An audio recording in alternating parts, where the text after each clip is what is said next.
தந்தை, மகன், தூய ஆவியாரின் பெயராலே ஆமென். இயேசு கிறிஸ்துவின் அன்புமிக்க சகோதர சகோதரிகளை உங்கள் அனைவருக்கும் கிறிஸ்து இயேசுவின் அன்பு கலந்த வணக்கத்தை தெரிவித்துக் கொள்கின்றேன்.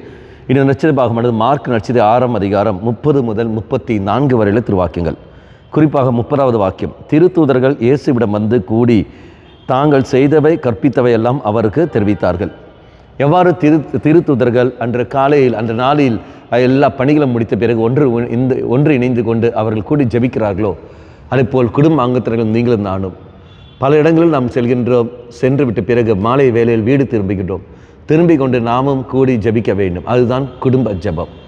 எவ்வாறு திருத்தூதர்கள் ஒன்றாக இணைந்து கொண்டு தாங்கள் செய்தவை அத்தனையும் எடுத்து சொல்கிறார்களோ இயேசுவிடத்தில், அதே மாதிரி நீங்களும் நானும் வெளியே சென்று வந்து நாம் ஒன்றாக இணைந்து ஜெபிக்கின்ற சமயத்தில், ஆண்டவரே இதோ இந்த நாளில் இந்த மாதிரி காரியங்கள் நாங்கள் செய்தோம், இதோ நான் தவறு செய்தேன் என்றால் என்னை மன்னித்து விடு, நல்லது செய்தேன் என்றால் நீ தந்த தைரியத்துக்காக நன்றி செலுத்துகின்றேன் என்று சொல்லிக்கொண்டு அங்கே மன்னிப்பை கேட்பதும் நன்றி சொல்வதும் தெய்வத்தை ஆராதிப்பதும் எல்லாம் அங்கே இருக்க வேண்டும். அப்போ குடும்ப அங்கத்தினர் ஒன்றாக இணைந்து கொண்டு ஜெபிக்க வேண்டும். அதுதான் குடும்ப ஜெபம். அதனால் தான் திருச்சபை வலியுறுத்துகிறது, எல்லா குடும்பமும் குடும்ப ஜெபம் நிர்பந்தமாக நாம் ஜெபிக்க வேண்டும். என்பவர்களே, ஜெபிப்போம்.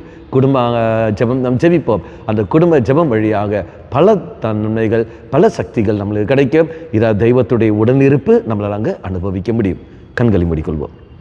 ஆண்டவரே, திருத்தூதர்களைப் போலவே நாங்களும் ஒன்று இணைந்து கொண்டு ஜெபிக்க எங்களுக்கு சக்தியை தந்திரலும். அந்த சூழலை நீ தம்மை உருவாக்கி தந்திரலும். அதுக்கேற்றபடி நாங்கள் வாழ வல்லமையும் தந்திரலும். மாதாவே, விசேஷமாக பரிந்து பேசும். ஆமேன். தந்தை, மகன், தூய ஆவியாரின் பெயராலே ஆமேன்.